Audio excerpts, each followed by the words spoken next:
This is the Lone Crater YouTube. We hope this video helps. You start by confirming material and machine settings. Pick MIG if you want control and ease, or stick for heavy rust. Clean both pieces thoroughly so the arc will flow. Contaminated metal causes porosity and weak beads.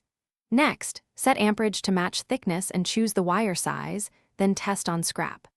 Once done, position clamps to hold a 1/8 gap for a butt joint and establish a steady travel angle. Make a short practice bead to feel the arc before moving on. You now focus on striking and controlling the arc. Hold the gun at a consistent angle and keep a 1/4 arc length for MIG. If the arc snaps, reduce distance. Make short, controlled runs and watch puddle behavior. If it bulges, speed up. If it dies, slow down and add heat. For thicker joints, use a slight weave to distribute filler evenly, overlapping each pass by about 30%. Make sure to rest between passes so metal cools slightly and you avoid warping.